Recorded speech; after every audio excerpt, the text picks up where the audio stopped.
Good evening, everybody.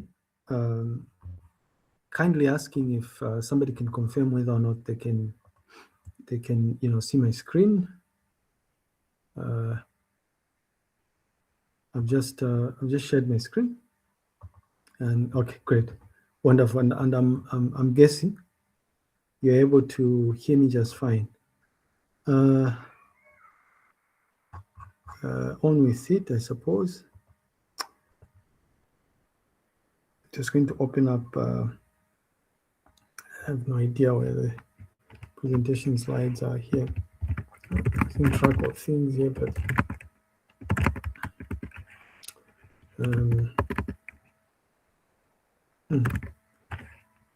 there we go. I also wanted to kind of apologize that we did not have our class at the scheduled slot today. We're supposed to have had class at 12. Unfortunately, I have a patient, and we had a scheduled doctor's appointment today.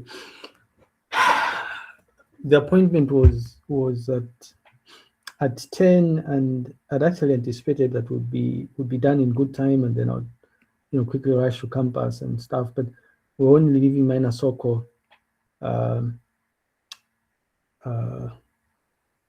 little after 12, because we also had to make arrangements for yet another ultrasound scan. So I do apologize for that.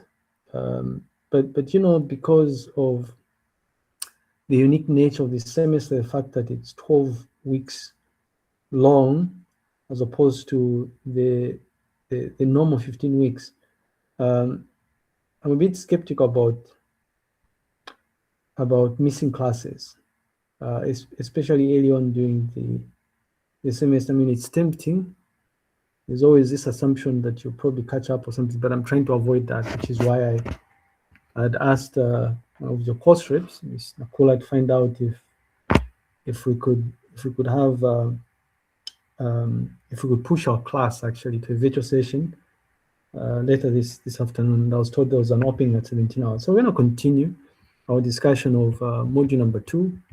And if you remember, I was walking us through, or we started going through the SDLC, or the software development life cycle. In essence, this is what we're referring to as software process activities, right? It encapsulates the different types of software process activities. And at the beginning of our discussion, I had made mention of the fact that what we're doing really is discussing these 5 phases of the SDLC, right? Because within these phases are specific software process activities. So we started off our discussion with requirements engineering, which in the diagram we've been using, which I got from Wikicommons, is tagged as requirements analysis. And we discovered that within requirements analysis, actually sub-phases or stages, right? So you have elicitation, which in essence involves gathering or collecting the requirements, okay? To elicit, to collect, to gather. So in fact, depending on the sort of literature you are reading, you will find requirements elicitation being referred to as requirements collection, right? Or requirements gathering. It's one and the same thing. You are collecting the requirements. Yeah. And I think the key thing is you're actually collecting these requirements from key stakeholders. We're going to obviously have a discussion centered around quote unquote stakeholders at a later stage. There's always the temptation to assume that there's always this temptation to assume that a stakeholder, by the way, I'm wondering if, oh, there we go. There's always this temptation to assume that a stakeholder is a user of the system. That's not the case, right? That's not the case. You know, it's almost like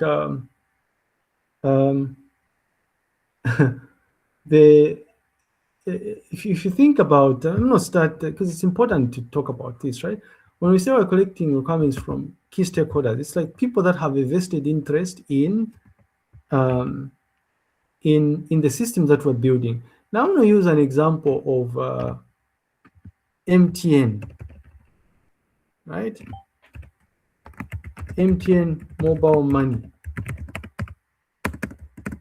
Now, if you think about it, right? If you critically think about it, right? The MTN mobile money is mostly used by MTN subscribers, right? These are the people that would use this piece of software to send and receive money. Right? But guess what? A stakeholder, a key stakeholder, in as much as the users, people like you and I, are the ones that are going to be using the piece of software, we are MTN subscribers or MTN mobile money subscribers. It turns out that there are other entities that have an interest in this. MTN being one of them, right? They're the owners of the system. You know, at some point they'll be using the platform to check how much money they've made every day, every week, and all those things, right? But in addition, you begin to notice that because MTN money is interfaced with a number of other external applications, you have stakeholders like Airtel, right? Because Airtel has Airtel money, right? Zamtel, because Zamtel has Zamtel money. The banks, right? Standard Chartered Bank, Stanbic, Indo, Zambia Bank. All of these have a vested interest because in one or the other, they are affected by the piece of software. So in essence, what we're saying is when we're eliciting requirements, we would elicit requirements from the stakeholders, not just the direct users of the system, but the key stakeholders, including the central bank in this particular case, because anything money related typically has got to go through the central bank, right? Anyways, so there's that. So we discussed elicitation. There's a dedicated lecture on different elicitation techniques here, but at this point, we're just trying to get an appreciation of what elicitation is all about. What else? We said that another key activity associated with requirements engineering, requirements analysis, which is the very first phase of the SDLC or the software development lifecycle, is requirement specification. And we mentioned that specification or requirement specification, more aptly put, is all about mapping the requirements you'd have gathered, right? You're building MTN mobile money, boom. And then you interact with these key stakeholders to find out how this piece of software should work. The users will say, well, I want to be able to send money to my bank account, okay? I want to be able to send money to Airtel accounts and Zamtel accounts. I want to be able to withdraw money easily, to exchange it for cash or something like that, right? Those are the requirements we're gathering. But in there, using human language notation is not ideal for the technically inclined individuals who are going to, for instance, be writing software code, like the programmers. So what you have got to do is you convert those requirements into a formal specification. It's like a mapping, ideally, right? And this is what specification is all about. You're formalizing the requirements. So rather than just having a statement like, I want the piece of software, or the piece of software will enable users to send money to Airtel mobile money accounts, you convert it into the equivalent formal specification. So you probably have detailed use case diagrams, use case scenarios, and all those things, right? Those would be the things that represent the specification. In fact, the specification would include other things here, right? Like differentiating the functional and non-functional requirements and all those things. What else? We said that something else that you do as part of requirements engineering or requirements analysis is requirements validation. When you're interacting with people who are going to use this software, or people that have an interest with the software, they'll have very weird requests. I want to be able to use mobile money to buy things online. Well, now it's possible, I guess, because Now it's possible, I guess, because it's very much possible now because um, I think entities like MTN will allow you to create a virtual MasterCard or something, right? Which you can then use. So it's linked to your account and then you can use to purchase things online or something like that. But in some instances, way back, it was not really easy or it wasn't as trivial, right? So you are validating the requirements to determine whether they are achievable, whether it's feasible for you to actually write corresponding software code. It may not be the case. Okay? And to determine whether they are complete. You know, are there any gray areas in the specification of the requirement itself? You know, and then there's other activities like requirements prioritization, right? Where you are ordering these requirements, because when you gather the requirements, right, you have hundreds of different sort of requirements. I want to give you an example of something we kind of did not too long ago here. I don't know what that is here. You know, I hope I'll be able to find what I'm looking for. So I was part of the team that was responsible for building this piece of software. The UNZA has set up a human resource management system. All right, this was built within UNZA here by CICT. Amongst other things, you know, you can do things like apply for leave, for instance, right? Quite useful. Previously, it was manual or something, but the application does significantly more things than that, right? You can apply for promotion. You know, you can access you can set up your work plan, right? For at the beginning of the academic year, you can be appraised and all those things. Now, the point I'm trying to put across is for this thing to be built, right? For CIC to get to the stage where they're at right now, one of the things they had to do is they had to gather requirements. I don't know if I'll be able to find that thing here. I guess it's here. They had to gather these requirements, right? And I guess maybe I can. So yeah, I don't know about that here. We want some. So we separated what you're seeing here. This piece of software, right? It has different sort of modules that will allow you to do all sorts of weird things here, right? Like I can apply for leave if I'm about to retire, which is a couple of years from now or something. I can do all sorts of things here. I have access to a mobile application or a QR code that I can use to download the equivalent mobile application and stuff. Now, for CICT to get to a stage where they were building this, by the way, my association with this was mostly with the requirements, right? I was instrumental in helping arrive at this stage here, gathering requirements or something. But you know, for them to get to a stage where they have this sort of application here, right? What they had to do is collect requirements. So they collected these requirements. These are requirements here. The system shall allow capturing training needs, blah, blah, blah. This is for one of the modules, right? This is a training module, but there's a disciplinary module, and these are the requirements. In fact, for this to make sense, right? It's like, I'm going to do this here. These are the requirements, right? This is for, I don't know, copy the requirements code also, I guess, I don't know. I don't know what's going on here, you know? It's crazy what's happening. Life. There we go. So you have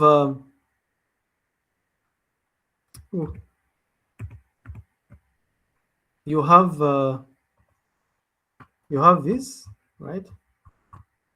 These requirements here for the first module.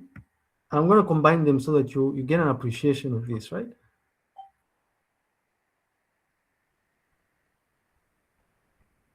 And then for the disciplinary module here, we have these requirements here. So I'm going to copy this, paste them. I don't know why I didn't copy all the way here, but that's okay also. I'm going to copy them here, paste them. What else? You notice here, right? These are all the different sort of modules. There's this module, copy, paste. The key thing here is that there are a lot of them, right? The recruitment module.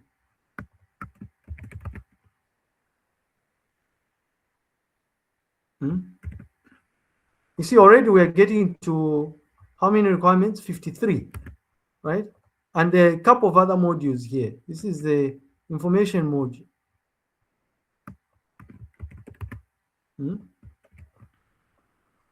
Anyway, so assuming you have this, right? Maybe we get to 100 or something. There's a payroll module, right? Yeah.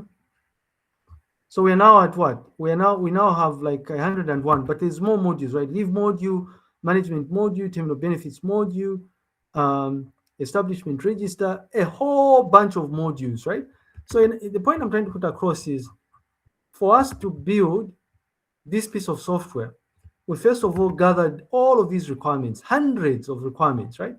Statements that kind of explain exactly what the system is going to do.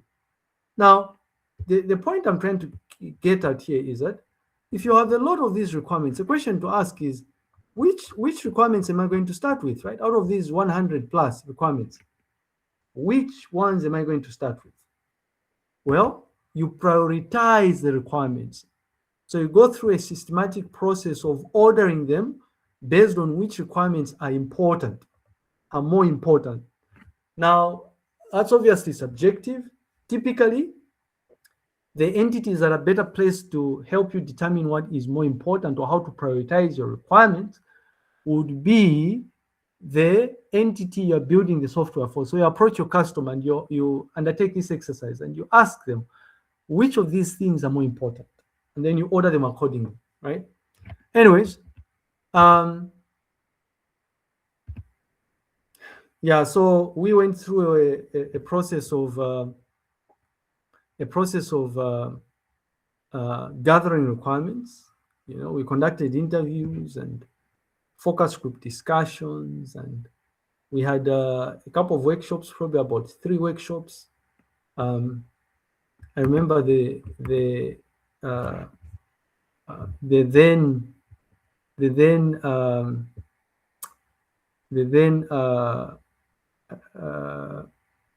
what's his name? I've forgotten. This is a sad thing about life here, right? You forget people when they pass on or something. Worked very closely with him. He was the one at the helm of JCTR. He was the CEO for JCTR at the time. He has since passed on, I guess. It's quite sad, really, I guess. The executive director, Father Alex, is dead now. But you know, so we had a whole bunch of interesting conversations around this, right? So that's requirements engineering, right? Requirements engineering, if you've been paying attention, has a whole range of activities that have got to be undertaken.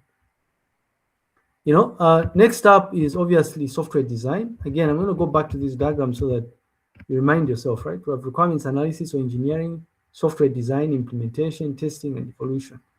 So for software design, I guess it's important here to emphasize that in some texts that you come across online, discussion of software design may be interwoven within implementation, right? But what you're doing during software design really is you're coming up with abstract representations of the software you're building. These can be referred to as, or they're typically referred to as software views, right? Different views of the software. It could be like a static view or a dynamic view and all those things, right? And really, it turns out that what you do as part of design and implementation, in some instances these are combined, but these are 2 separate entities, is you're converting this specification, or you're going to separate them actually. So you're converting the specification here into an abstract representation of the software, right? And then the combination of the specification and the abstract representation of the software will then be used to come up with the executable system. Now, you may be sitting there and you're thinking, well, but where is this system specification that we are using as input into the design coming from? The answer is simple, right?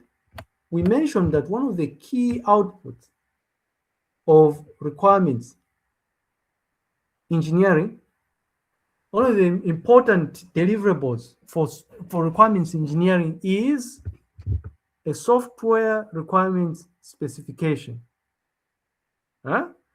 or it's referred to as a requirements document in here. Yeah, so this software requirements specification document is really used. It's a document that outlines both the user and system requirements of the system you're building. That's it. Simply put, that is all it does, right? There's nothing special about it. So use that as input to feed to the design stage. Okay. And again, even though design and implementation are normally discussed together, but we see here that the design involves you coming up with a structure that realizes the specification, an abstract representation, or a view of the software. Whereas the implementation involves translating the structure, the design, into an executable program, right? And again, the activities associated with design and implementation are closely related, right? And they're interleaved, which is why sometimes they're presented as design and implementation or something like that. Now, if you're wondering what exactly happens during software design, there's a process, right? Because it's a stage, right? SDLC, requirements engineering, software design, implementation, testing, evolution, right? 5 phases. Because it's a stage, the expectation is that there is input, right? Input that goes into the software design process. In addition, or at the same time, there has got to be something that comes out of the overall design process. Well, so if there's input and there's output, then they've got to be a series of activities, right, that will yield your output. So it turns out that this discussion of software design is best viewed from the perspective of what do we input to the software design process, what actually happens during software design, and what comes out of the software design process. And really, this is what the current slide is attempting to illustrate, right? So you notice here that we have the inputs, and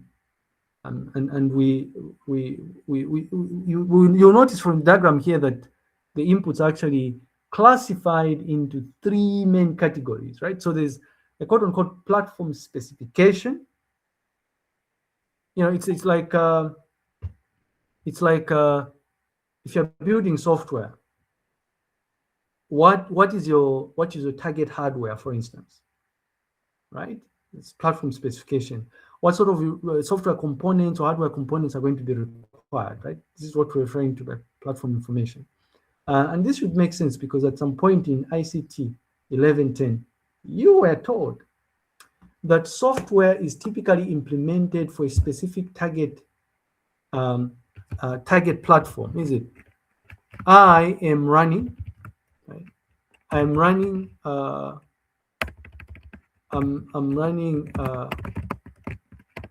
LSB.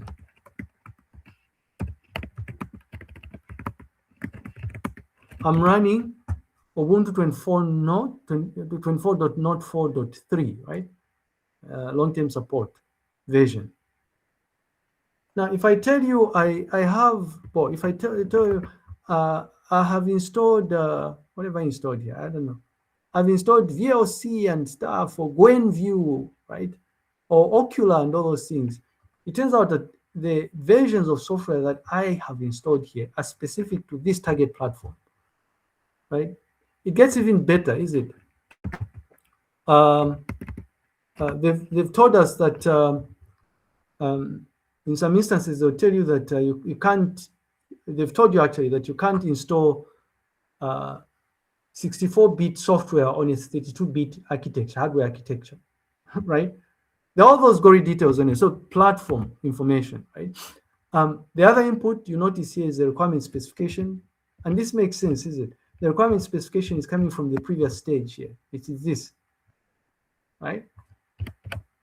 And then the other input is a data description. Data description, because it could be optional, because typically your software, piece of software is going to be manipulating data or something.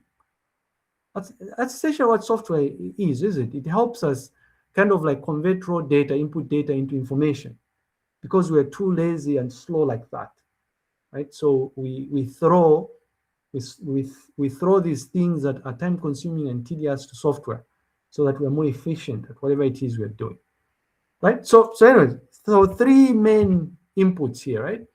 And like I said, when we're talking about platform specific information, we are referring to details of the hardware, the target hardware. If you're building software that's going to be used on a machine like mine, a laptop, a desktop computer, right? Like this. The hardware architecture you'd be looking at is going to be different from if you are building an Android application, is it? An application that's going to run on an Android phone, right? The form factor is significantly smaller and all those things, right? Anyways, but also when we're talking about platform-specific information, we're looking at specific types of software components like the operating system software. I'm running Kubuntu, which is a version of, it's a derivative of Linux, which is derived from Unix. So the software that would be developed for my computer would not be the same as the software that are meant to run on somebody who is using Windows. You understand? So we are looking at the operating system platform. In addition, we'll be looking at platform-specific information is any external services and or APIs, right, that are going to be interfaced with the piece of software we're building. Now, the idea about interfacing here, API interfaces, is simple. In this day and age, software platforms will rarely operate or function in isolation. That's an important point here. They will rarely function in isolation. In all likelihood, they're going to be exchanging data with other pieces of software. These are entities we're calling external services. Like, for instance, I'm going to log into Facebook, right? Well, if I need to log into Facebook, I can log in using username and password. So I'll authenticate using some database. Or, what the hell? They've changed this again. I want to check Stack Overflow anyway. In fact, not even Stack Overflow. I can use the HR system. I'm going to log out as well. I'll use this as an example. It's a good thing we're using user-centric things as examples. When I want to access the HR platform, I can enter my credentials, right? Username and password. Or I can use single sign. I can log in using my Google credentials, in essence here. So sign in with Google. So I'm sure you've seen this, right? Like Stack Overflow has a number of single sign-on options here. I can kind of sign in using Google. I can sign in using GitHub. I can also sign in using Facebook. Now, what's happening behind the scenes if I'm signing in using Facebook is Stack Overflow is exchanging data with what? With Facebook, right? And from the perspective of Stack Overflow, Facebook, or rather from the perspective of Facebook, no, from the perspective of Stack Overflow, Facebook is the external service. And you are interacting with it via API interfaces. API, application programming interface. And there's nothing fancy about this. It's an API is nothing more. It's the same as it's an entry point, a way of interacting with a piece of software, only that the interface is programmable, right? In fact, another way of thinking about such an API interface here is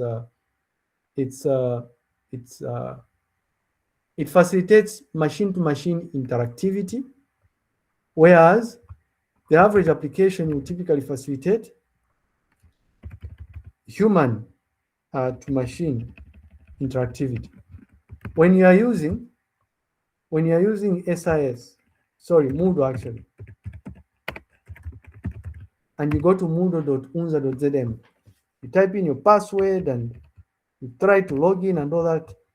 What you're doing here is you're interacting with a piece of software as a human being, right? But it turns out that Moodle has an API, so other software applications can interact with Moodle. Anyway, that is that. Hopefully this is making sense. And then the other input is, besides the platform information, is the requirement specification. So the SRS document, which is one of the most important outputs, is it, from requirements engineering. And really what this requirement specification will encompass is both user and system requirements. Okay. We have a whole discussion centered around requirements, right? So we'll look at the difference between user and system requirements and all those things, really. Anyways, and then the other input is the data description, right? So really what the data description does is allows you to specify a description of data that is going to be processed by the system, right? If you're looking at a data-driven application, so it could be things like your data dictionary, for instance, right? The data types associated with the different sort of data that's going to be processed by your system. And issues to do with data types will make a lot of sense when you are introduced to databases, apparently. I don't know if you've been given a guide on what sort of things you're going to cover in 3010. But what the key things that you're introduced to in 3010 is they're teaching you really how to build data-driven web applications. So they'll teach you relational database management systems. They'll teach you web applications, right, and stuff. Is it? So there's all sorts of technologies that you're introduced to, like SQL for RDBMS, server-side scripting languages, like I think you're introduced to PHP, end-user interface scripting languages like JavaScript, right? Introduced to HTML, cascading style sheets and all those things. Anyway, that's okay. Exciting, I guess. Anyway, so those are the three types of inputs, right? Now, the question then is, if we have this input, what sort of things do we do as part of software design? What are the key activities, right? Remember, our discussion here is centered around activities, right? Software process activities associated with these different SDLC phases, these 5 SDLC phases. There are some classical ones, and these are the most common software design activities. So you will come up with architectural design, right? The architecture of the system you're building. At some point, you may be required to come up with an interface design, especially if the application you're building is GUI based, right? You come up with a component design if you decide to take a modular approach to design, right? So you break apart the system into separate reusable components, then you integrate them or something. So you've got to come up with a component design. And then, of course, you also have got to come up with a database design, especially if you're building a database-driven application. Okay? Now, the question is, what exactly are these things here, right? So with architectural design, what you're doing is you're identifying a system structure, right? Things like principal components and relationships associated with the system that you're building. And then the interface design will involve defining the interfaces between the different components.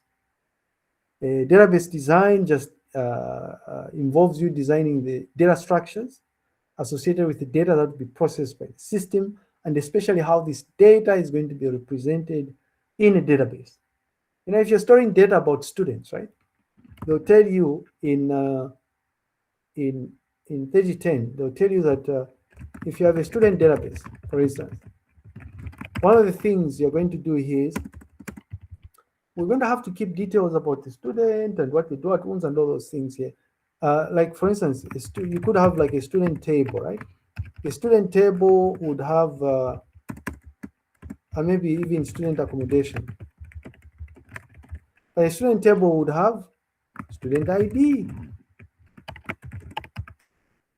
last name, first name, not age. No, you don't have age. Age is a derived field, but what you do, date of birth. I don't know what else here. Maybe next of kin or something. Right? Now, all of these would be like data types, is it? Maybe this would be an integer or something. This would be a string or text. This is text. You understand this? So it's like you're really, part of what you're doing is creating a data structure that helps you represent the database that you want to create. And then there's a component design, which involves you decomposing the piece of software you're building so that you derive, quote unquote, reusable components. Okay? Anyway, so these are some of the key activities that you perform. Again, we have a dedicated discussion of software design, although the discussion is fundamentally linked to, or the discussion is done alongside our discussion of the unified modeling language, right?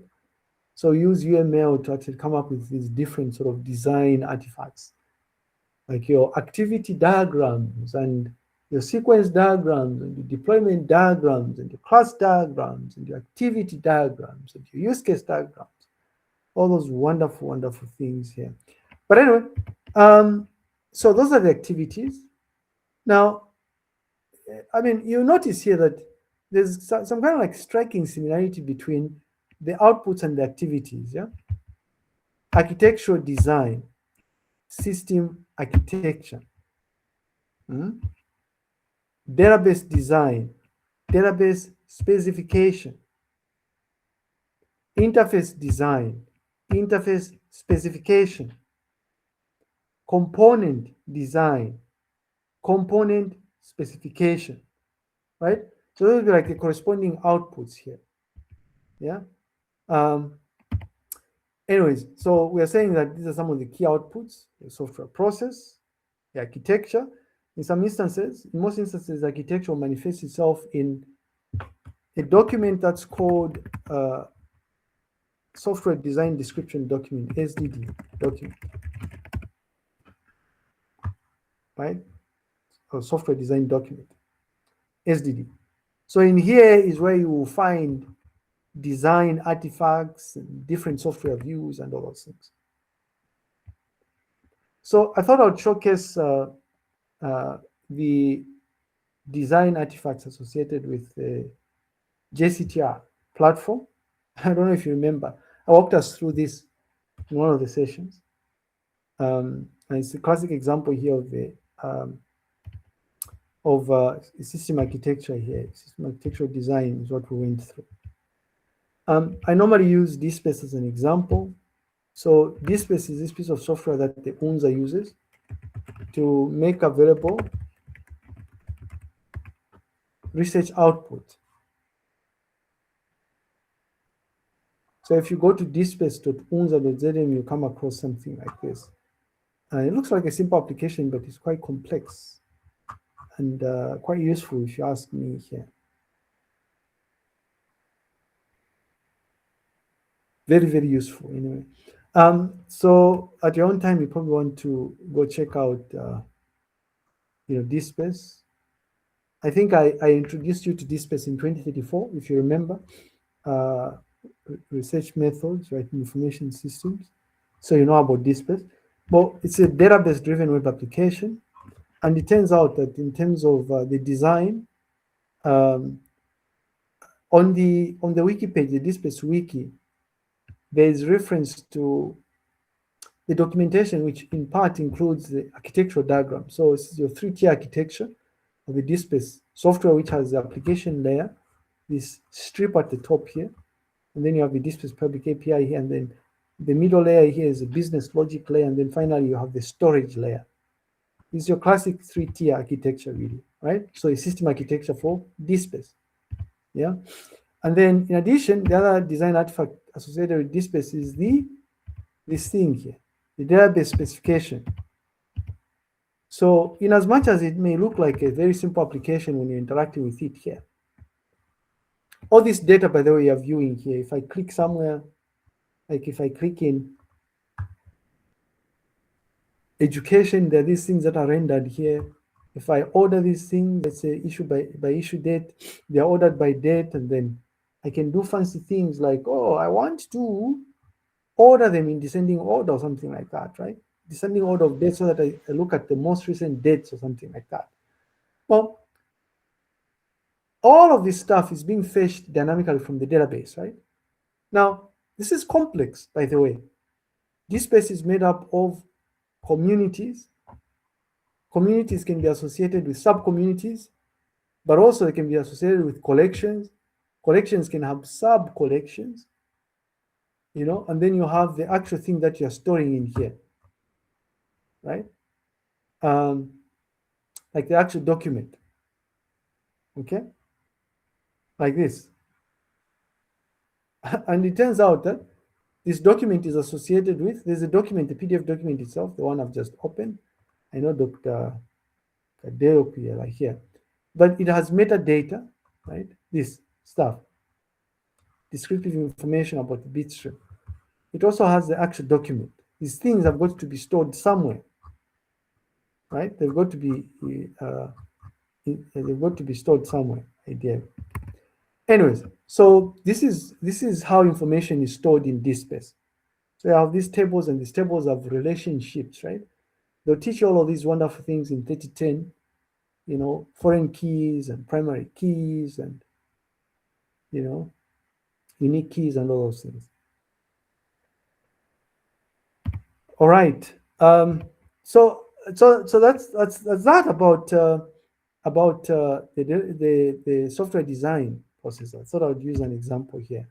The next phase of the SDLC, right? Remember, we went through requirements analysis or requirements engineering, and then we came to software design, and now we're on implementation or system implementation. You know, and what you do here as part of implementation is either you develop a piece of program or programs, right? Or alternatively, you can configure an already existing application. And this will make sense when we start looking at integration and configuration of software reuse, right? Which is a popular approach, software process model really that is utilized if you're looking at accelerating work. The idea behind configuring an existing application is simple. There are people that have figured out that we have shared problems. If you're a university, like UNZA, you are going to do the same thing as UNILAS, as University of Cape Town, as Stellenbosch University.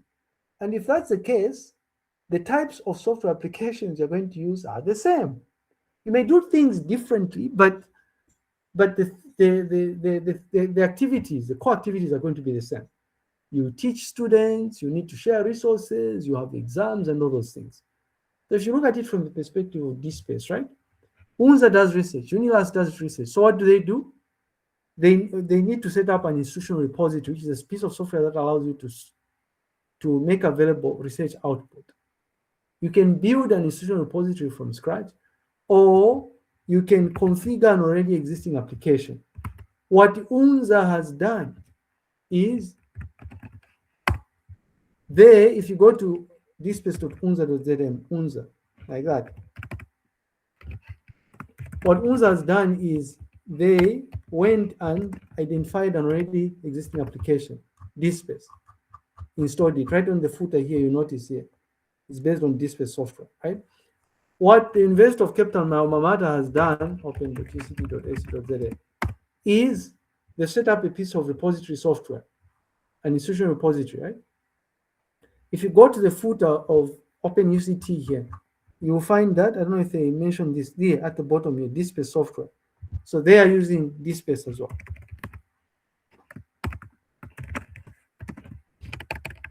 If you go to UNILAS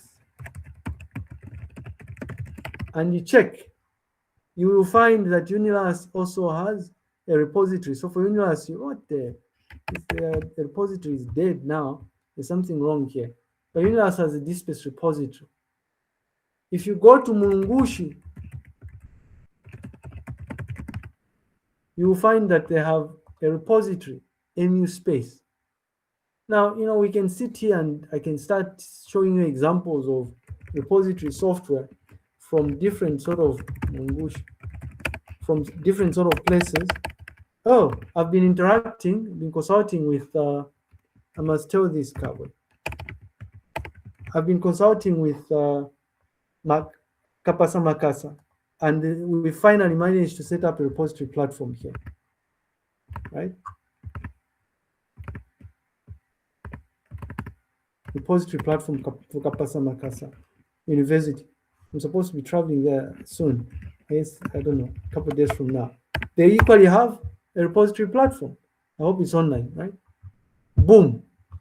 This guy is young and energetic here, right? Wow. Crazy stuff here. That's okay, though. I am shocked. This looks beautiful.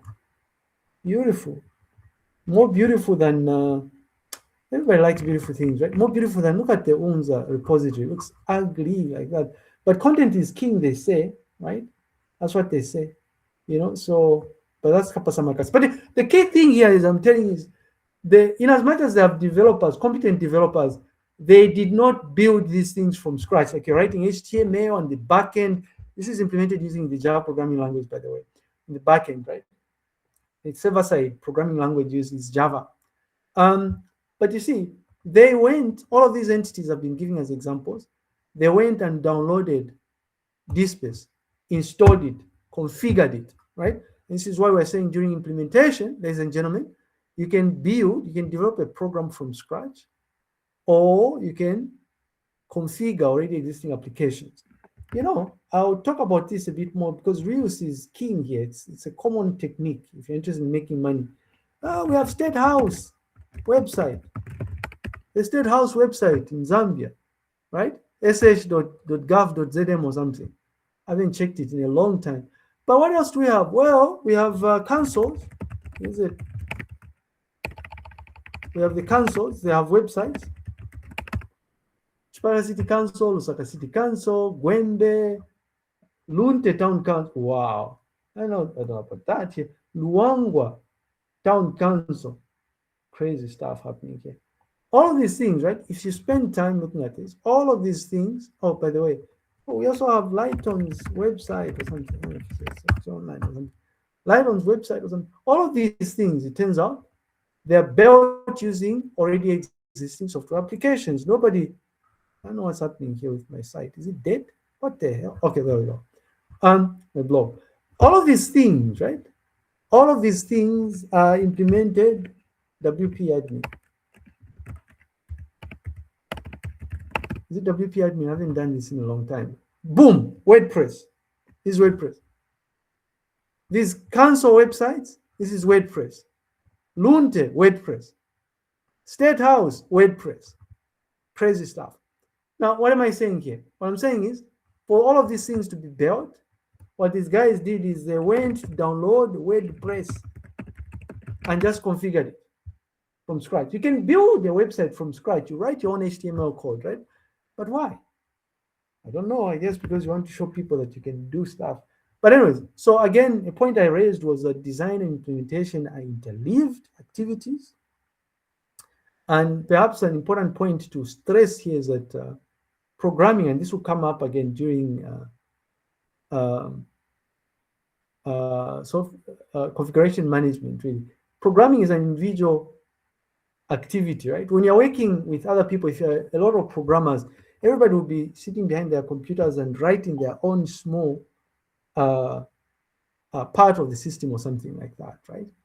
And then some other interesting things that you do. So there's a programming part where you're writing code, but you're also debugging, is it testing, finding faults and correcting these faults, unit testing, integration testing, component testing, system testing, user acceptance testing, and all those things.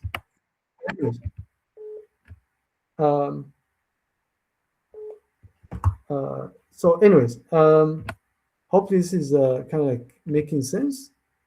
I guess. I hope this is making sense to you guys. Quite interesting if you ask me. But you know, I have a biased view of all of this. I've been doing this since 2000 and wow, since 2004.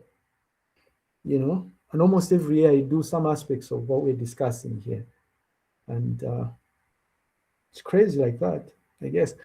But that's okay.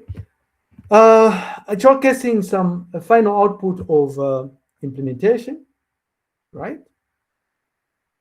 The project I was talking about, the JCTR project, we have the repository. We also have the DAMS platform and stuff, which I don't think I have an example here, but there's a JCTR repository, which we worked on together with Nelson. There's a DSpace implementation. The source code is available publicly. You know, I just have a screenshot here trying to emphasize this notion of programming being an individual activity. Even though it's an individual activity, it's crucial that there's consistency in what is being done, right? So platforms like DSpace, for instance, if you go to DSpace on GitHub, what you will find is that the DSpace repository on GitHub, the code repository on this GitHub, has a lot of developers, right? If you scroll down here, look at this.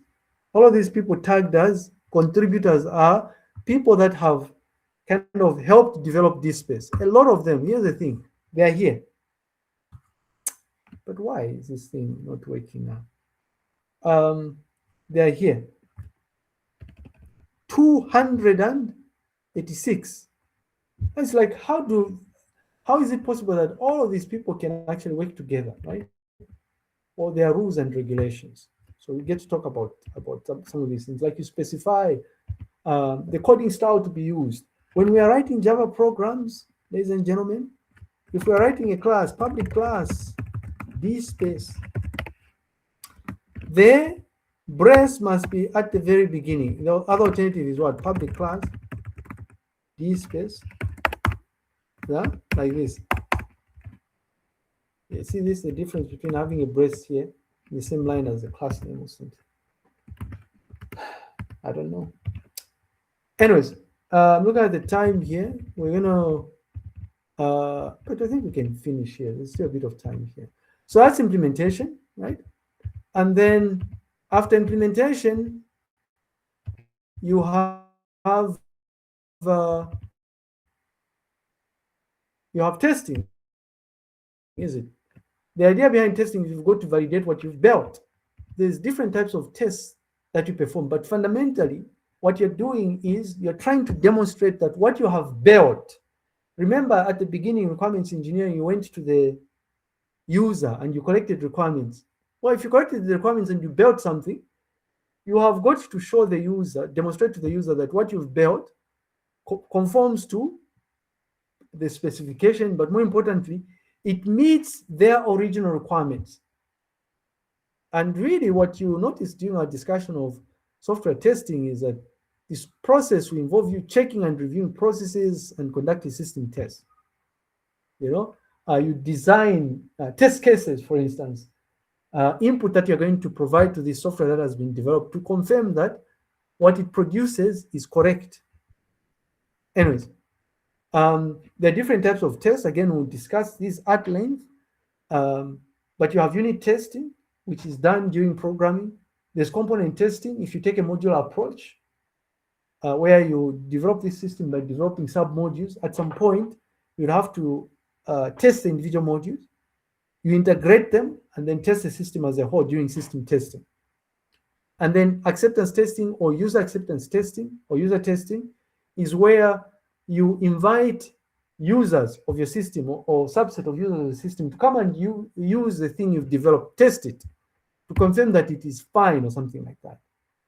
Right? Again, for component testing, you're really testing these individual components separately. And these components can be, objects, They can be modules, they can be functions, for instance, right? System testing, where you're testing the system as a whole, right? And then customer testing, you're testing the system with customer data. So if I build a Moodle on your behalf, like we're going to load an example class, boom, and we will have students enroll into the class and give us feedback or something. We've loaded customer data. Just a visual representation showcasing the workflow associated with testing here. What's important is to appreciate the fact that there are different tests, is it? Unit testing here, right? Subsystem integration, system integration, acceptance testing, and check out the input here, right? The input for module and unit code testing is the detailed design. The input for subsystem integration test is the subsystem integration test plan. And what you get as input into the subsystem integration test plan is what? The system design and the detailed design. Then you have system integration testing or system testing. What is the input? Is the system integration test plan, and which in turn has input from the specification and the system design. And then with acceptance testing, input is the acceptance test plan, which in turn has input from the specification document and the system specification. User acceptance testing. Anyhow, yeah, I mean, just showcasing some screenshots of testing associated with these software tools I've been talking about, like DSpace, for instance. You'll find all of this documented on the repository. And then finally, you have evolution, right? And like I said, with evolution, the idea behind evolution is simple. Software is constantly evolving, it's constantly changing because business rules change, because users will come back and tell you they want something, an additional feature to the system. And so the software has got to evolve, right? So you've got to have some inbuilt flexibility to facilitate that change, right? In addition to business rules and new requirements, hardware changes. At some point, I was not using Ubuntu